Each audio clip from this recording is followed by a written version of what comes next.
got a bird's eye view tour of the place last year. Not only do they have that, and it is a full tilt, double throwdown, real deal Formula One car, but they hire real current Formula One drivers to come drive it with you in it. So it's not just idling around. These guys are friends. No. The thing. Yeah, until Michael Schumacher got in his accident, he was one of the drivers that they hired to come do it. Imagine what it costs to ride that thing. You guys have heard, Michael Schumacher skiing accident, head trauma. It's bad now. They said he may never come out of the coma today. Yeah. I was just going to ask you if you heard today.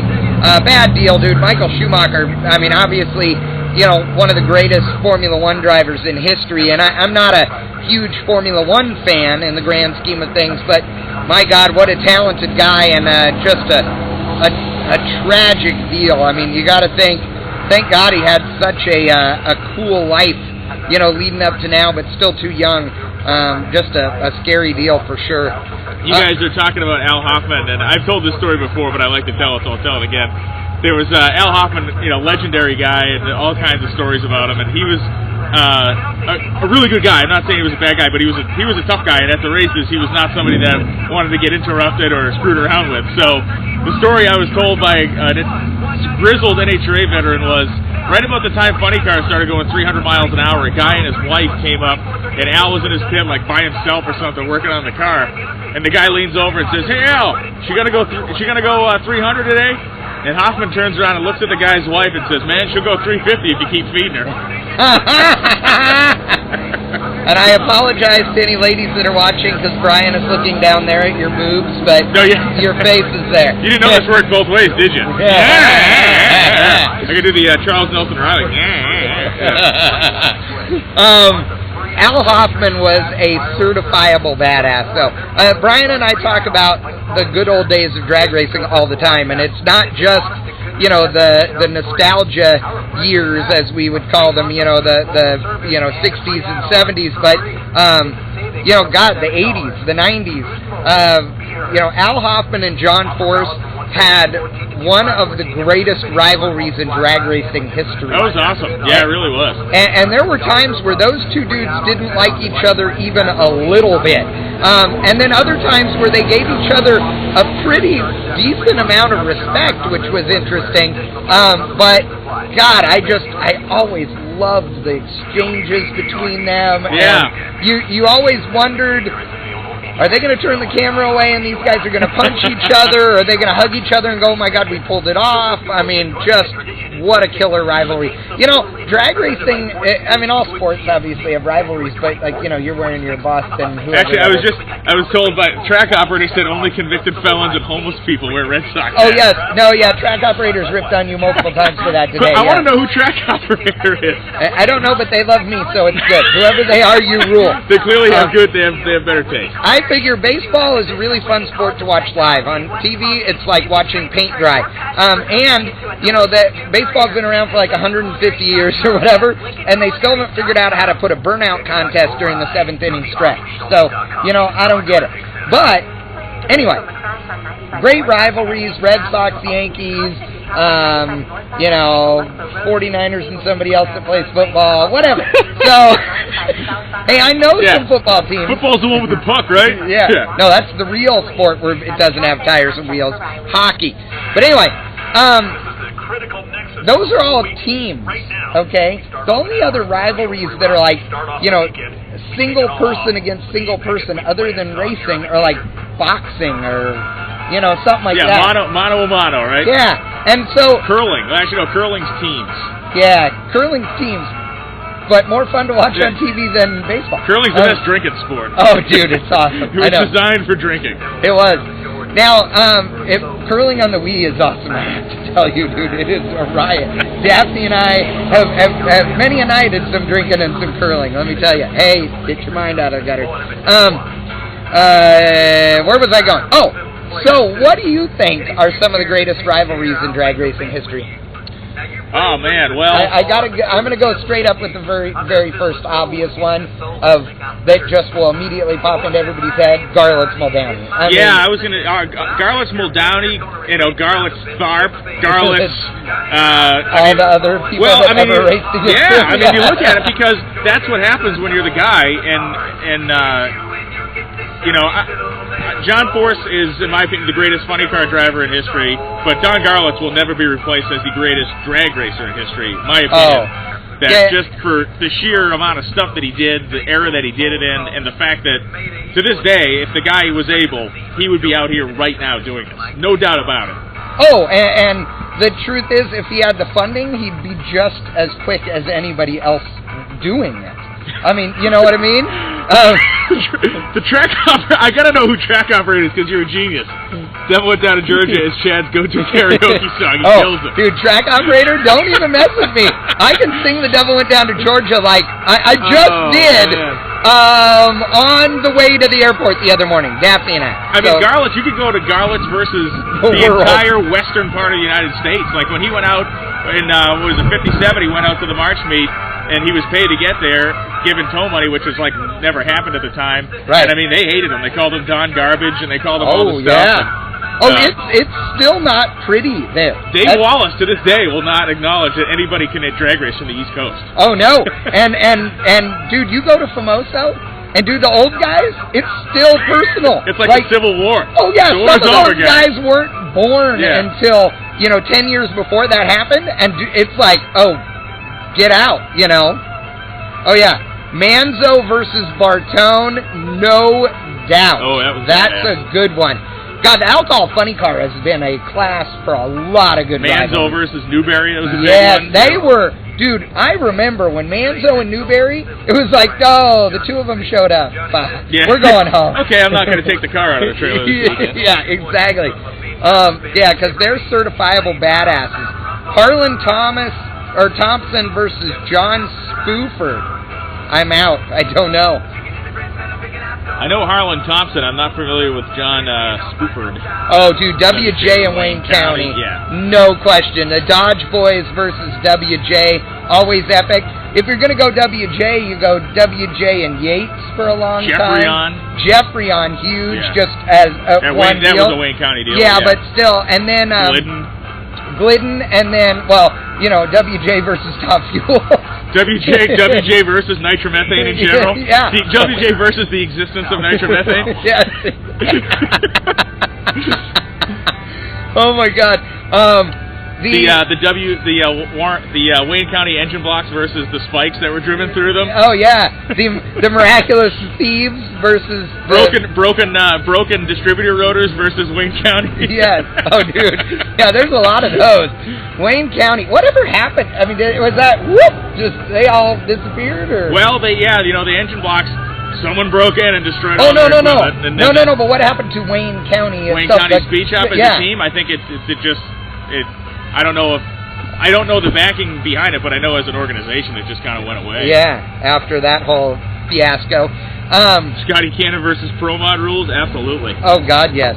Scotty. Here comes the Driven to Win driving school. Scotty Cannon. I mean, dude, talk about Pro Mod's existence as it is today is in large part because of Scotty Cannon. Yeah, he was the Brian man. Malone. Oh. I just talked to Art Marshall about you. He says he knows you from the Hot Rod reunions and stuff, but he thought it was funny how you ran over here like so rapidly. Little strange there. No, we're just kidding. No one ever accused you of being normal. Greatly appreciated. Chad versus Brian. Exactly. Dude, that's no rivalry. He can't keep up with this. It's like a hammer and a nail. Car, yeah.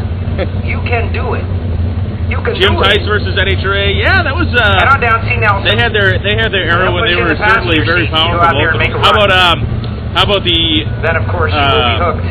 Hey, NHRA Phil. Larry Carrier versus the NHRA when he founded IHRA just out of pure spite and anger. Oh, dude. And how about Wally Parks versus anybody who said anything bad about NHRA?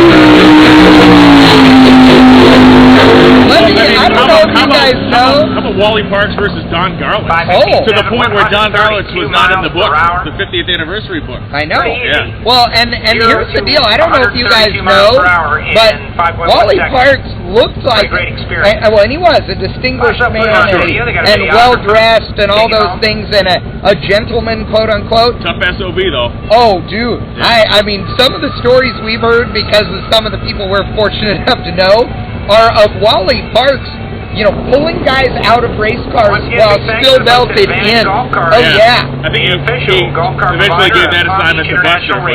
But Buster Couch, that's where I was going next. Yeah. Buster Couch versus every SOB ever to drive a race car at NHRA National event.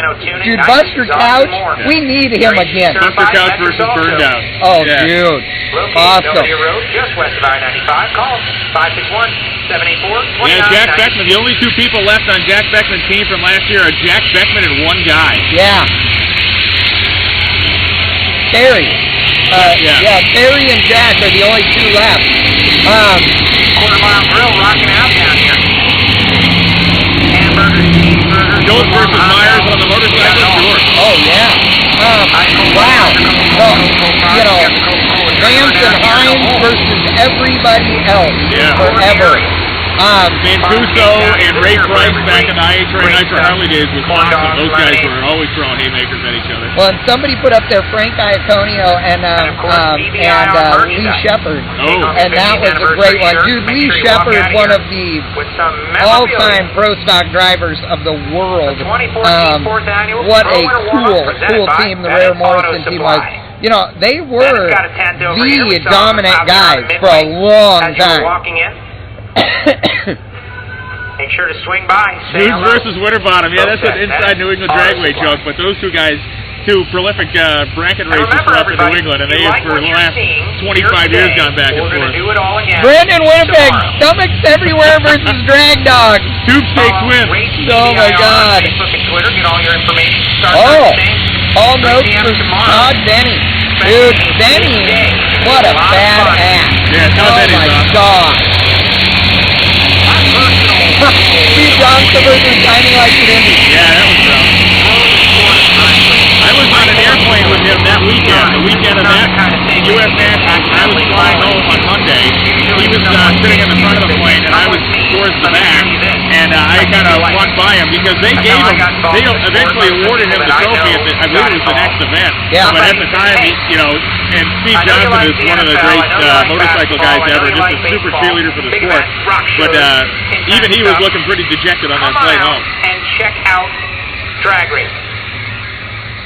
I think tomorrow will be a great opportunity for all of that. I'm going to try and do something here. Grab your neighbor, your friends, be ready to rock and roll.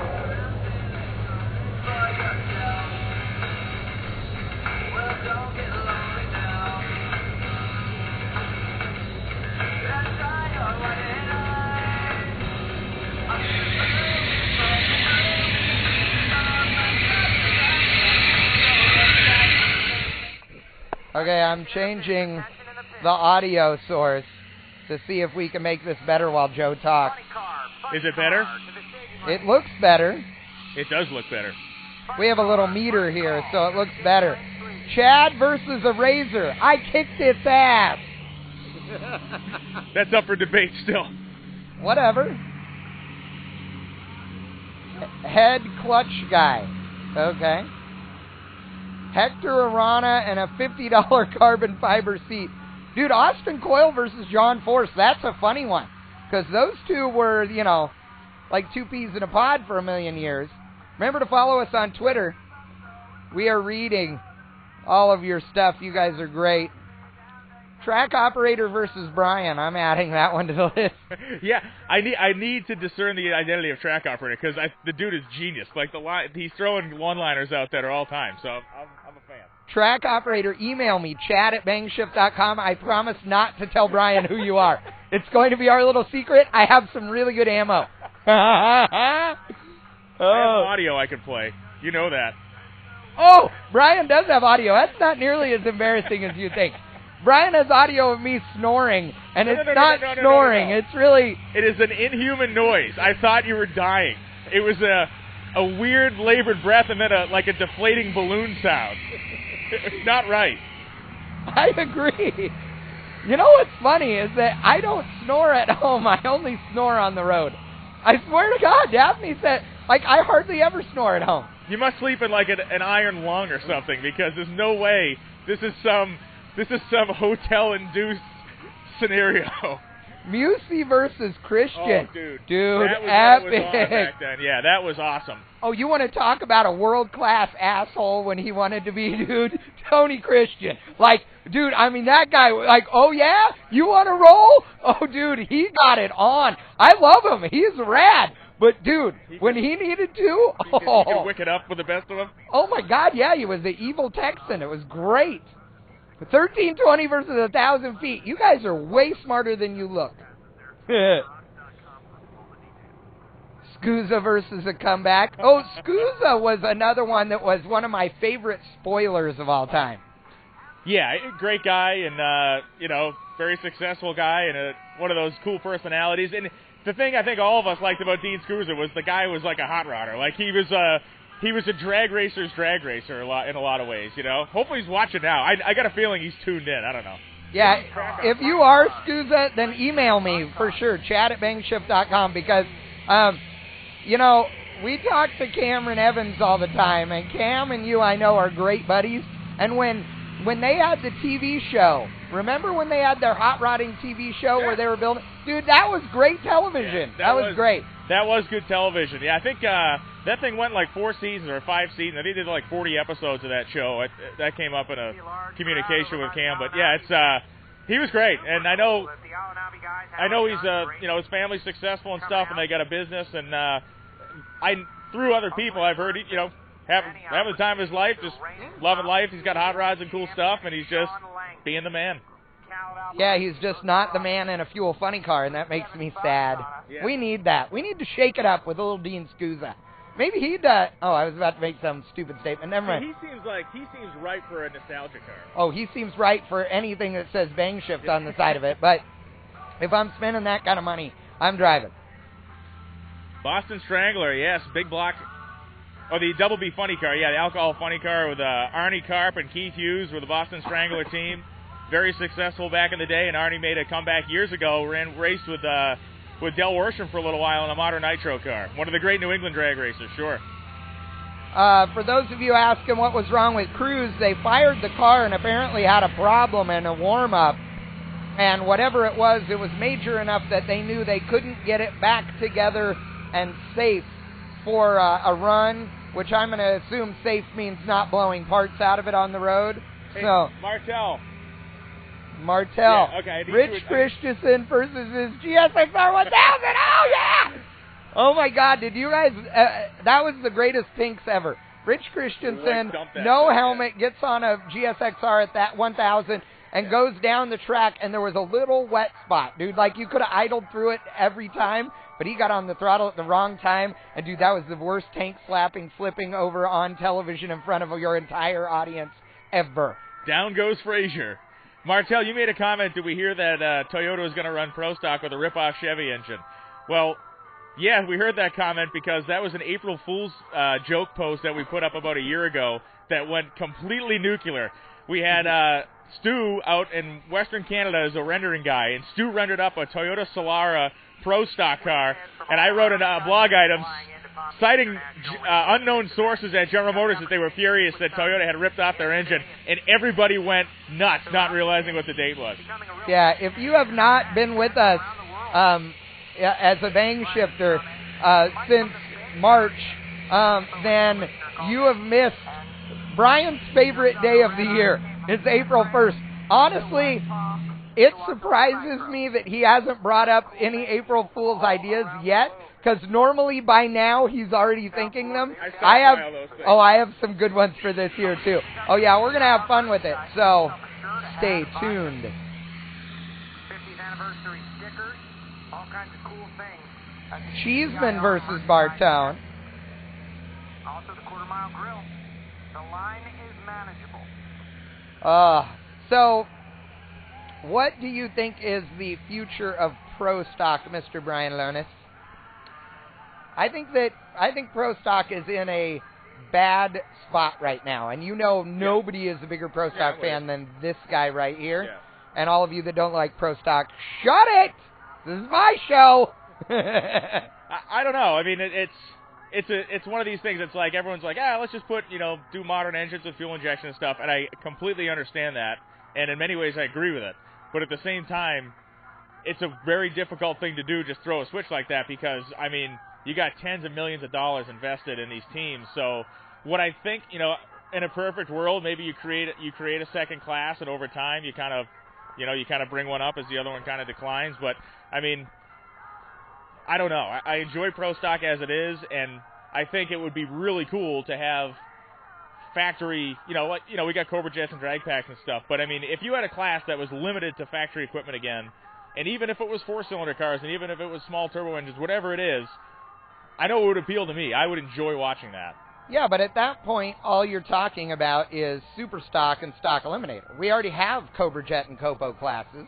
They can run in Super Stock or Stock Eliminator. In Stock Eliminator, no valve train changes other than, must run the same lift, any duration on the camshaft, all those things. Super Stock, any valve train you want. But, at that point, it really is the same deal. Now, do they say, no, you have to run a 500-inch new Hemi, which isn't a Hemi, by the way, or a 500-inch LS motor, or a 500-inch whatever it is from Ford? I mean, you know what I'm saying? If we tie it into, like, factory architecture, I mean, honestly, if you tie it into, it has to be a factory architecture engine, which, again, we're going right back to the drag packs and stuff, because that's essentially what they are. Right.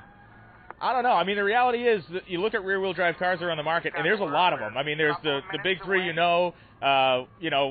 there's stuff coming out from companies like Kia, and I know it's a foreign company and everything else, but, professional racing is professional racing, and if you want to grow it and you want to promote it, you need to, in some ways, make it open to everybody. And I know there'd be a lot of people rattling the sabers if somebody rolled in with a Kia Pro Stocker, but at the same time, they got a V8. They got a nasty V8. They got that 430 horse job that they put in the bigger cars is a driven one. It's a mean piece. Well, here's my deal on it. If you took a 2,350-pound NHRA Pro Stocker and you put a 400 or 500-inch LS engine in it that WJ has spent a jillion hours, working to be the most badass naturally aspirated fuel-injected LS motor ever, they're going to run slower. I mean, they are. Oh, yeah. No question.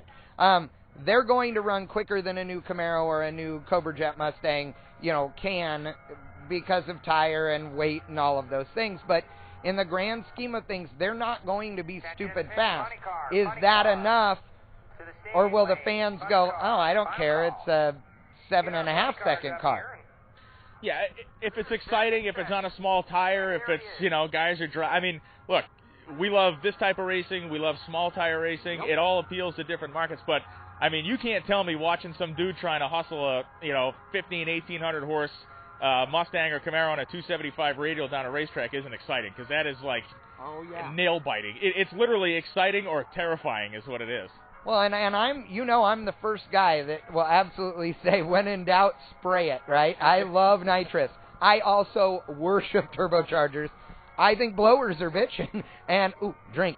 And I like NA power plants. I mean, I like them all. So I'm not the guy that is like prejudiced one way or the other, where it's got to be a turbo combo, it's got to be fuel injected, it's got to be this or that. But on the one hand, I think that the fans will go, oh my God, those are slower cars. On the other, I think everybody leaves the grandstands when Pro Stock comes up anyway, so what's it going to hurt? I think the biggest problem is the industry that exists to cater to those guys, and they just have to change.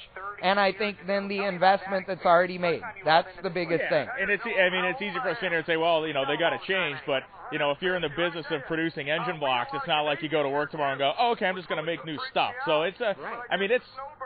people make it out to be this easy thing, like just do this, and I understand that sentiment, but at the same time, it's moving pieces everywhere. I'd like to see those cars, exist as they do, and I'd like to see a fresh new deal. Because in reality, you bring a fresh new deal and that concentrates on what is the actual modern technology used on the streets today. The influx that brings in is young guys. I agree. Well, here, I'll tell you what I think is the solution for Pro Stock, and it costs the least amount of money. Okay? The answer, in my opinion, to what ails Pro Stock is, you want some new technology? Cool. Make them fuel injected. That's not a big deal. And then you want to get them popular? What you do is you allow them to have exposure. There are some of the greatest personalities in drag racing today run in the Pro Stock category. And unfortunately, they have been shunned from television coverage and everything else, and they do not get the attention. So if you let them be them, I'm telling you what, because the truth is, we could be racing lawnmowers and the fans would love it if we're talking smack and we're cutting a light and we're, trying to punch each other out at the top end. I mean, you can't argue that the closeness of the racing is unbelievable. It's tough. It's a tough thing to commit to. But the actual racing in Pro Stock is unbelievable. It always has been. For the last, 30 years, it's been hundredths of a second. Those days, the days when there were 40 cars, and that's a whole other discussion. Like, there was 40 cars showing up.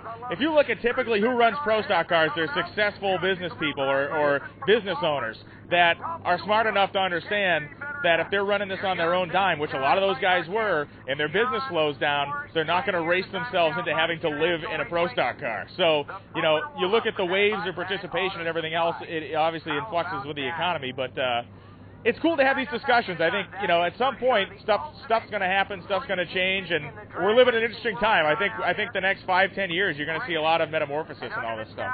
Absolutely, and I know some of you have been asking when we're bringing PowerShift back, and we're going to be doing that either this next week, this next week at MPMC will be our first one, and you're going to want to stay tuned. We're doing some new stuff with PowerShift this year.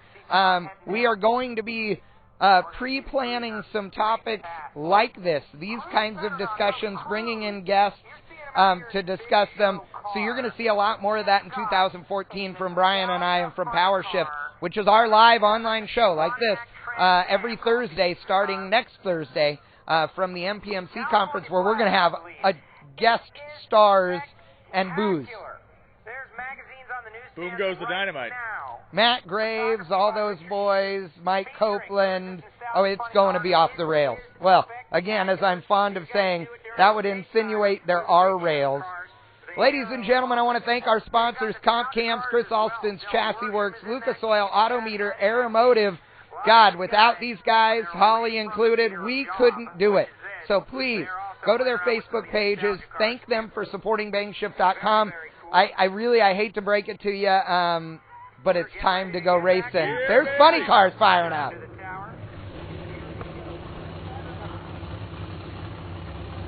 And there's somebody in the back of the pit area that just said, wait, what? And here they come.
60-foot cruiser. Lights him up, jumps off the throttle, runs 779 at 89 miles per hour. Finalist for the Ultimate Hall of Fame Tour. Snap-on tool guys come back. Getting all ready to rock and roll. Been here a couple of days. Cruz Pedregon making the hit and smoking the tires, but I'll tell you what, he told us that he may stay tomorrow and do more testing when we were doing our interview with him. Yeah, because they were a little late getting here. As you saw in the interview with them, they had a wreck in their big rig. Somebody pulled in front of them in a truck, spun out in the snow and got hit by their truck and tore it up real bad. So it was an extra day for them to get up here. So they're behind the 8 ball a little bit from everybody else, but they'll do some tuning and get in. We'll see how many of these guys show up in Vegas here in a couple of weeks as well.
PT3 keeps it through there and runs 314 miles per hour.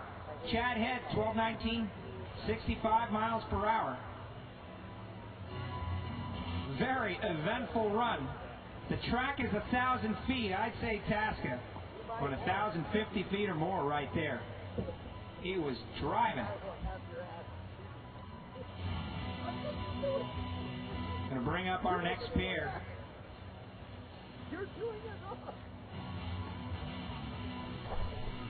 Well, that is the lap that they were looking for, because that car has not gotten down the track in the last 2 days. So that was big time.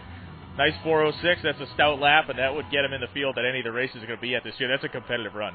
Oh, yeah, that's for real right there. Bob Tasca III and that team just, man, those guys are always sharp and on the ball. And his dad, I love it when he's on the starting line with a cigar that's like 2 inches around, gnawing on the thing. I mean, Uncle Carl. Uncle Carl, sorry. Yes, Uncle Carl is the one with the cigars.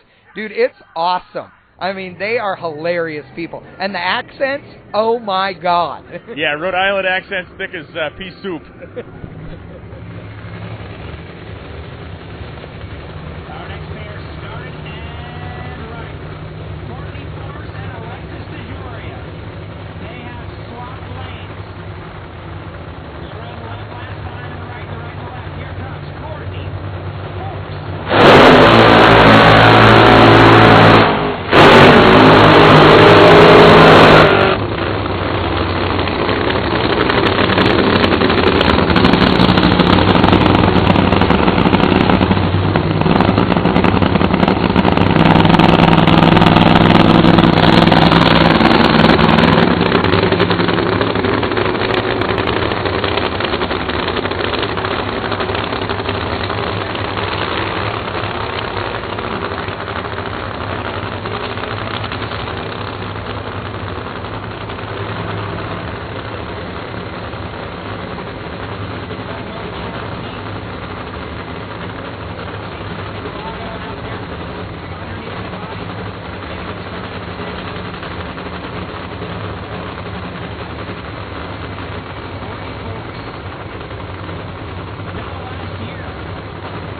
miles per hour.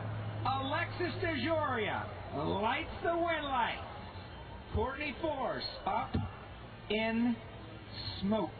1099, 156 miles per hour. Car just drove right up on the tires. And Alexis DeJoria was gone.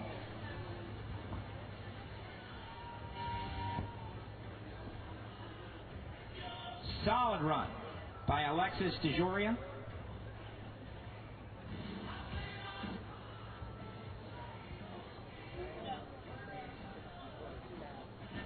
Alexis been doing this for several years.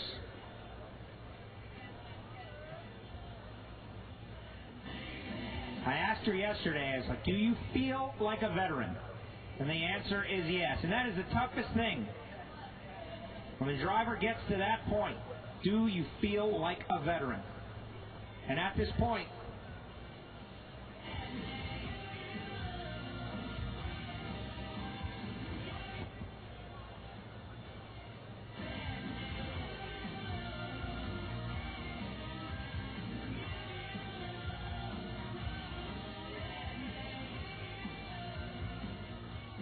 it's really hard to air guitar to commercials. So we're commercial free. 98.7 The Gate. all you fans of drag racing, longtime fans, earlier we got a Joe Amato sighting. Well, he's right down there on the starting line between the two cars. Joe, hey, a lot of people down here love you, man.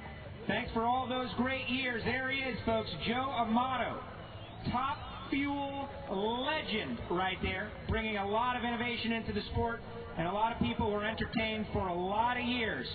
Joe, thanks for all you've done in the sport of drag racing.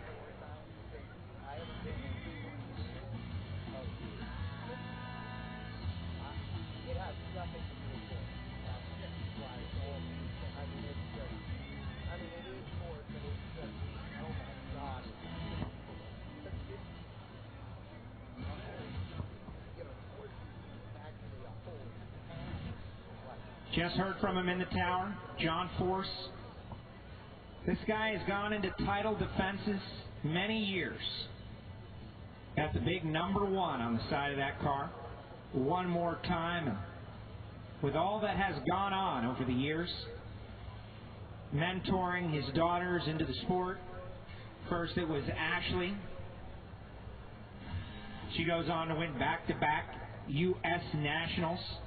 First funny car driver to do that since Don the Sacred Oak. Then it was Courtney. Courtney, absolutely intense competitor. And then last year, Brittany Force moving into Top Fuel.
622-116, John Force. Folks, make a little noise for John Force, because he had no reason at all to jump back in that throttle except to put on a show for you folks, and I have a feeling that's exactly what he was doing.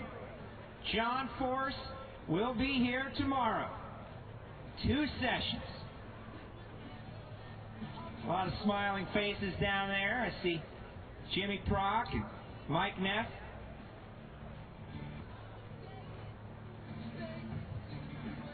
John got back after it, boy.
Matt Hagan. 75 reaction time. Wind light glowing. You're starting to see a little night wing out there. As the sun goes down, those fuelers are going to be amazing. The darker it gets, the more you see the nitromethane fuel. Very slow burn. And so it's still ignited as it's exiting the cylinder. And that's what you see.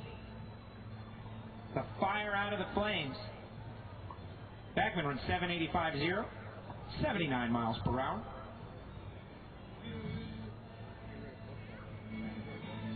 Middle of funny car, second session here at the Pro Winter Warm-Up, presented by Bennett Auto Supply.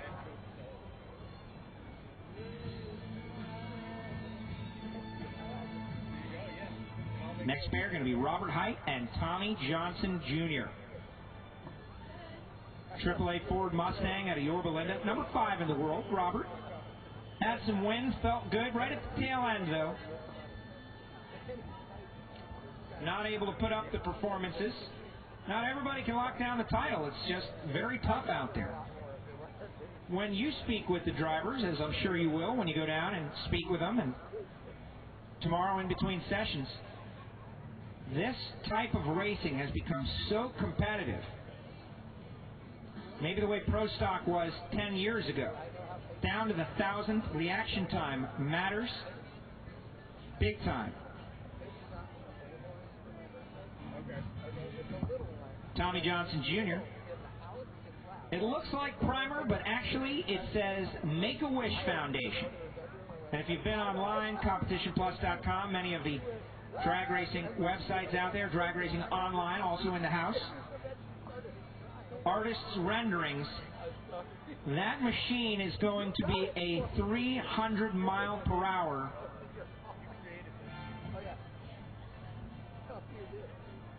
machine of goodness, as the Make-A-Wish Foundation is on board. They are all machines of goodness, technically. Machines of goodness. I see the DHR guys are in the house. What's up, DHR? Last time I saw you guys was in the zoo.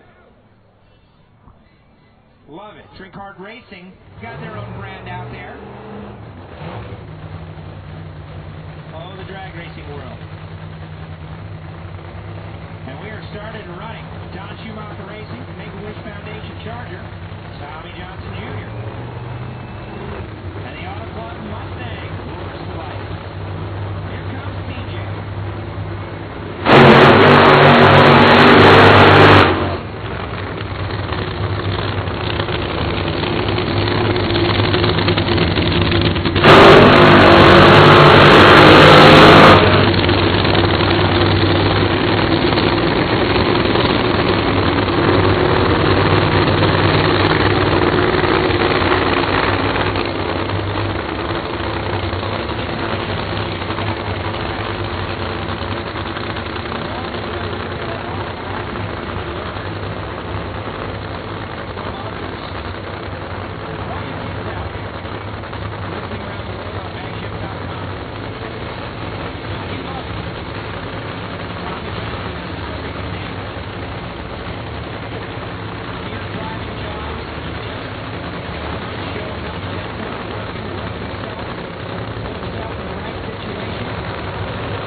The 1,000-foot track here at Palm Beach International Raceway.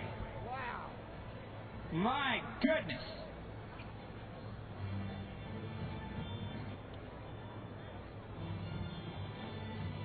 So 4:03.9, the quickest we have seen here. Wow. Oh, the captain come out there. Yeah, back race. 4:04. Open today at Top Florida Ferry. You can head out there and check out the chicken. Well, here's Cap. Tommy Johnson went 9:49, 976 miles per hour. And what's funny is the people who come out here on Wednesdays and Fridays to Palm Beach International Raceway, test and tune, they know that a car running mid-nines is really fast. It's just, when it's going 76 miles per hour, it doesn't quite look it. That's how much power these cars have. They can generate that much elapsed time in the first 200 feet of the track.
distance away from a 3-second pass. Criminy. Del Worsham with a 4:05.63. Blimey. But Ron Capps absolutely shot. Blessed mother of acceleration, don't fail us now. Oh my God, Caps told us yesterday that thing could run a 399. He said it. And I'm telling you, that was badass. Wow.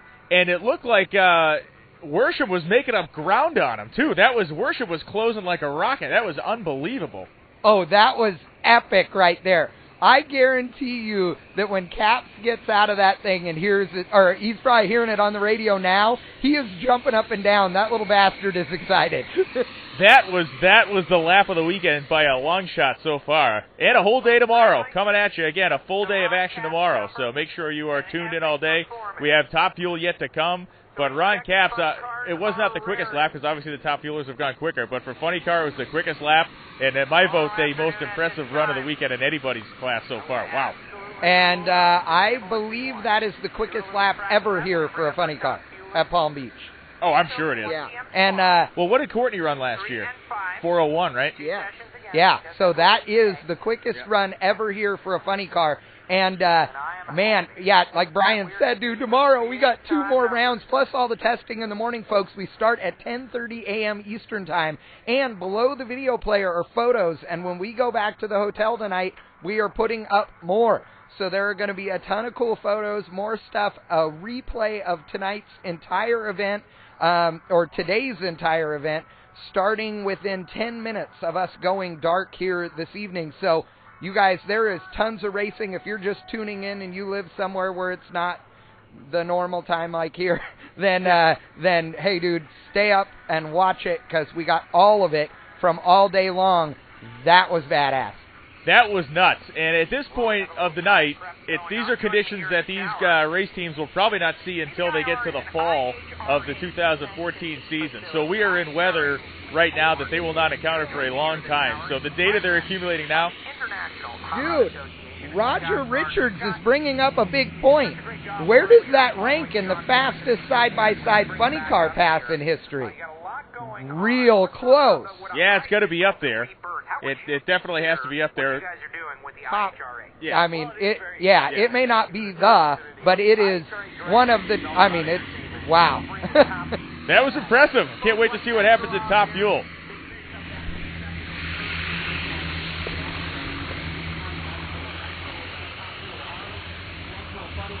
Nitro, fuel altered, banned by the NHRA. Nitro, entertainment. That's what the IHRA is all about. For people who are out there in the grandstand right now, maybe they're connected, where is the best way for them to go out and keep up with what's going on in the IHRA? Follow the schedule, follow the tour. Go to the IHRA.com or NitroJam.com. Either website will give you the information. Find out all about it. If you've been to an IHRA event before, forget about that. It's all different. All new, all exciting, competitive qualifying, and something that you've never seen before, competition with jet dragsters. We got the 4 first ladies of jet dragster racing coming in, and they're going to be head-to-head in competition. First time done in any kind of national event, any sanctioned body. People usually see jet cars as an exhibition. You guys are making them a competition. Absolutely. The jets can compete just like anybody else. Our Nitro Funny Car class, a kick-butt class, to say the least. And if you've never seen the fuel alters, man, they're all over the track. They still go well over 200 miles an hour. But we do a quarter-mile style. So we do a quarter-mile drag racing. We're second and third here. The Palm Beach drag racing, Nitro Jam. There's a lot of people out there that we are very passionate about drag racing and want to pass along that passion to the next generation of young kids coming up. They're 15, 16, getting their learner's permit, getting a little taste. Wow, driving. What are you guys doing to try to hook that audience and bring them along? Well, it's a great question. We've got this new area within the area. It's an educational opportunity and it's for us to meet the first ladies of Larson Motorsports jet drivers. You can go in their area, visit with them, and they've got all kinds of things you can do, interact with. And I'll tell you what, that gets the youngsters a lot more involved in the sport of drag drag racing, and that's what it's all about. We have got fans from around the country here, Scott. Canada, everywhere. John Force was just up here shocked at how many people have flown in for this race. What are some of the other cities where the IHRA is going this year? We're throughout the entire country. We're at San Antonio, Texas. We're in the Midwest. We're in Canada. The IHRA does mean the International Hot Rod Association. 2 huge events in Canada, at Edmonton and Grand Bend. So, we're all over the place. We like to be on all sides of the planet. Well, it's very So the magic number to pay attention to in this round of Top Fuel Racing is what, Chet? 370 with a 1, Brian Lone. Yeah, Antron Brown. That's the standing national record. Obviously, this is not a place where you can reset a national record, but if you can run quicker than 1, we will certainly celebrate it here on BangShift. So 370 with a 1 is the standing national record set by Antron Brown. 332 miles an hour is the record, obviously, in speed held by Spencer Massey. I think we could see a 360 tonight. Or not a 360 flat, but a run in the 360s. Oh, I agree wholeheartedly. And, the national record for funny car is 398 and change.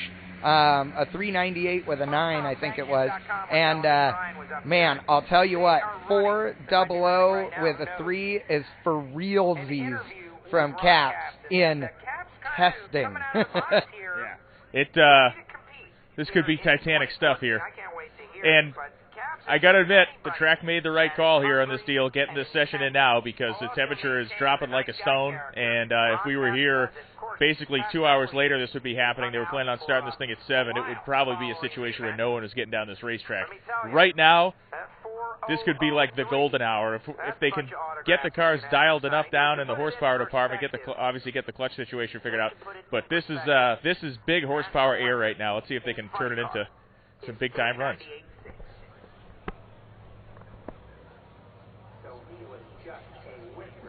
Away.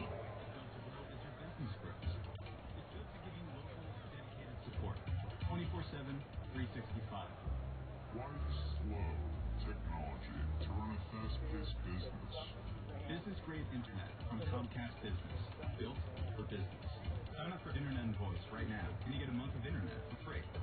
Visit ComcastBusiness.com or call 800. We've got Top Fuel dragsters out there on the starting line.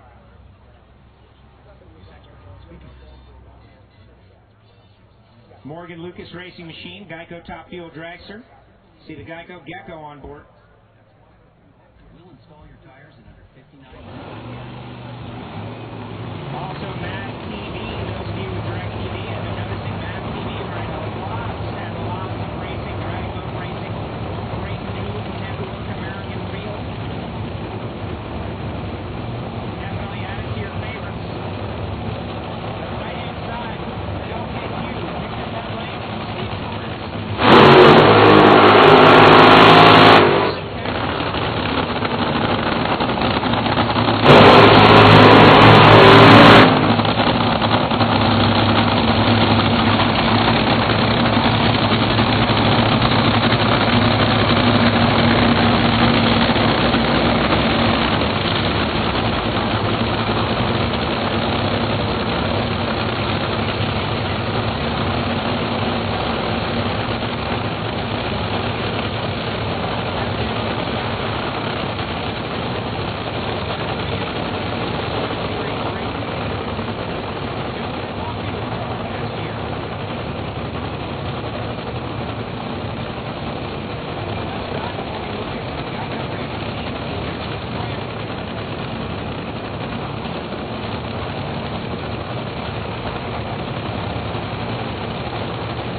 Saw Torrance as he was staging that stage bulb, flickering on, flickering off, flickering on, and was staged ever so slightly shallow The red light comes on.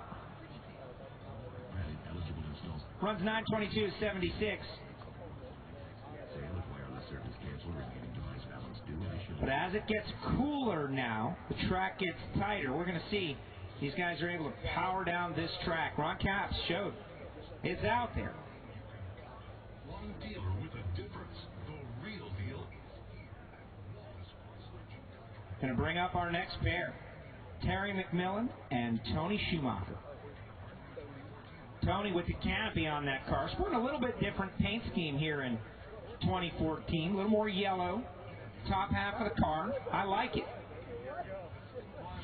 Teams out there always trying to keep it fresh. Tony was the first with the canopy concept in its modern era version. Of course, we had seen some a long time ago. Then Big Daddy Don Garlitz had a canopy on Swamp Rat 30, but it was very different. It was more of a piece of Lexan plexiglass. This is more of a safety feature. Bob Schumacher's car, he here last year, past couple of years, he saw it evolve. It just keeps improving. Terry McMillan.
McMillan didn't go much further. 977, 866. And as the sun sets behind us, for those of you who are listening around the world, can't see necessarily, the sun is going down. We call this dusk. Those in the film industry call it magic hour. And a lot of the shooting goes down. See Chad Head just hanging out down there, just like, hey, I'm just hanging with the crowd. That's what you see at a drag race. Celeb drivers just hanging out.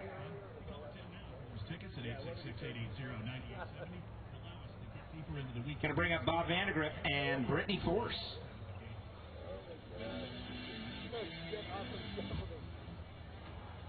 See the Force contingent down there hanging the wall. Courtney. Still got the fire suit rocking. John.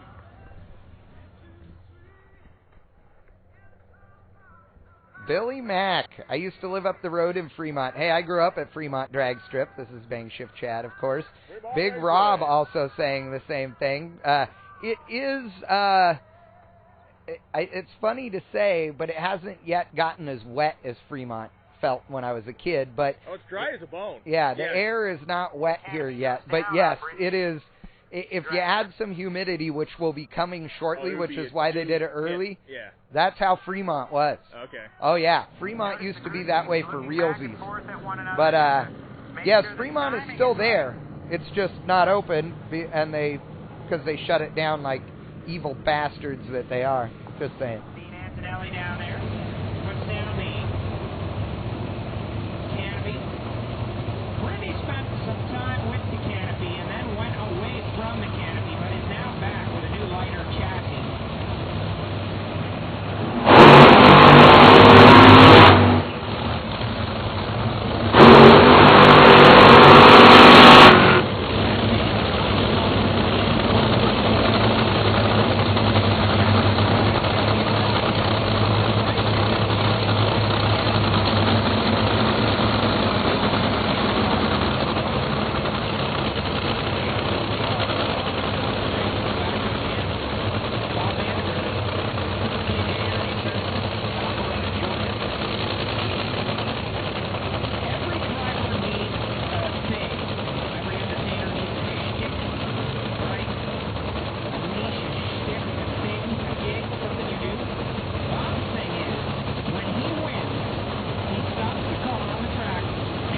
382-4317. From start to finish, saw a little green glow at one of the banks. Might have been torching a head gasket. But still a great show for the fans. BV runs 763.7 at 78 miles per hour. Was with it till right before 3:30, then had to jump off the throttle. Conditions getting a little tricky out there, but Brittany Force, it can be done. 382-4317, going to bring up our next pair. Remember, folks, tomorrow, Saturday, gates open 1 p.m., first session at 3, second session at 5. And we're going to have ourselves a big old time. Here, Darrell Gwynn Foundation going to be out here with some cool things.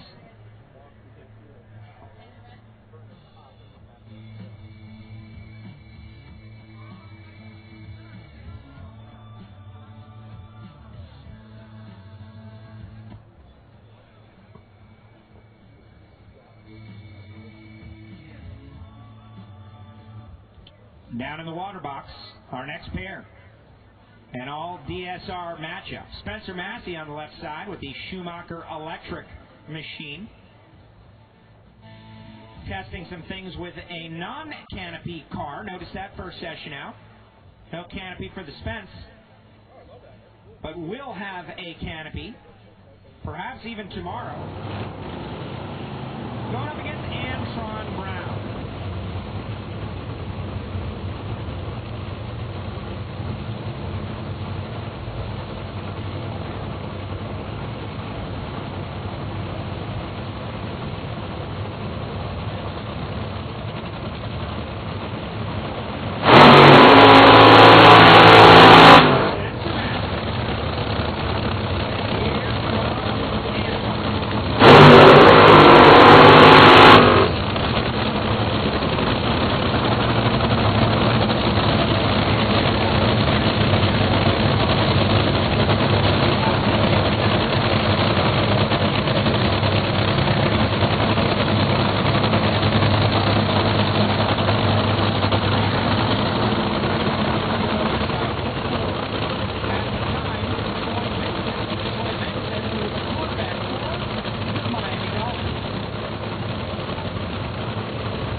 Tools team fires a shot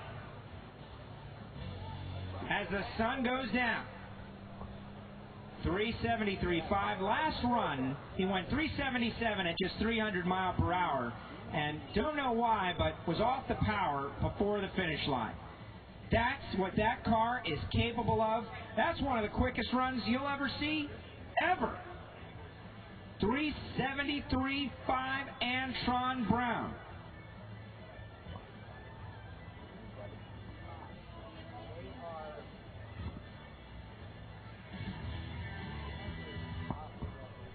That is your current national record holder. For those who are unfamiliar, the current national record is 3.701. That is also the quickest run in the history of Top Fuel drag racing. Happened in Reading, Pennsylvania, a couple of years back. So, 373 by Antron Brown. Can we see one better?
history of drag racing, Sean Langdon lighting the scoreboard.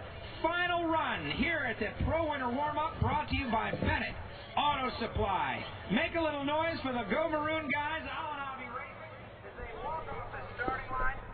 Ladies and germs, that is going to end it for the night, and on a fantastic parting shot. 372.6, 324 for Langdon, 375, 328 for Al Belushi over there, and epic way to finish the deal up. Oh, look, God, here I yes. am. There you are. You're right there. That's me. Yes, you. Oh, my God. Dude, Schumacher Racing. Like, hey, check us out with the funny cars. Oh, and by the way, you know, we're going to go out there and hammer the run before, and then here comes Alan Johnson's team with both Sean Langdon, your 2013 champion, showing, yeah, guys, I'm going to be the one to watch again this year. That is insane. Yeah, great way to finish the night.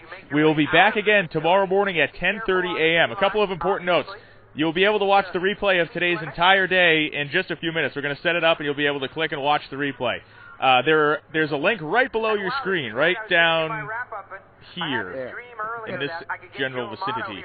That is where you're going to see our photos. We have photos up from yesterday. I'm going to get the photos I shot today. Will go up this evening. Click on those and check them out. We get some good action shots. Again, miracles happen because I got decent photos. Yes, that is true. He was looking at them and jumping up and down, which is why the camera was shaking. It was awesome. Maybe. Yeah. Also, big thanks to Comp Cams, Chris Alston's Chassis Works, Lucas Oil, Holly, Aeromotive, and Autometer Gauges. Man, without you guys, we couldn't do it. So please, all of you guys, go out on Facebook, like them, tell them thank you for supporting BangShift.com, and go to our Twitter because we're tweeting like all over the place.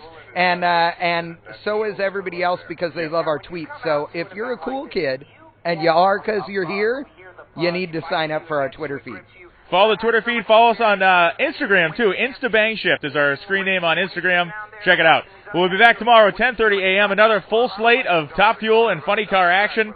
Be testing in the morning at a lazy pace, and then 2 great fast-paced rounds in the evening. Farewell.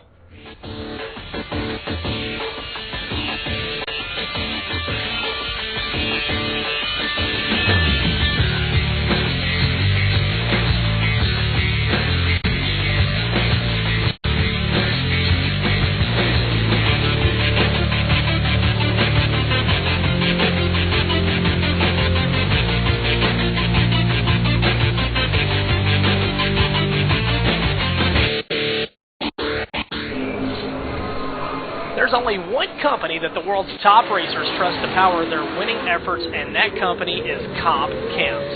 The overwhelming choice of racers, hot rodders, and street enthusiasts, Comp Cams produces the world's most technologically advanced valve train product and sets the industry standard for customer service. Comp Cams, engineered to finish first. In every automatic transmission, there is one letter that matters most. And with Lucas Automatic Transmission Fluid Conditioner, you can ensure that the D will do its job to the letter every time. Lucas Automatic Transmission Fluid Conditioner contains a special blend of additives, which improves the quality of any transmission fluid and extends the life of your transmission. All to keep you moving in the right direction. Isn't going forward the whole idea? Available at fine automotive retailers nationwide. For 25 years, Chris Alston's Chassis Works has been the home of higher technology. From CDS supercharger drives to the finest chassis components in the industry, Chris Alston's Chassis Works has what it takes to get you to the top end.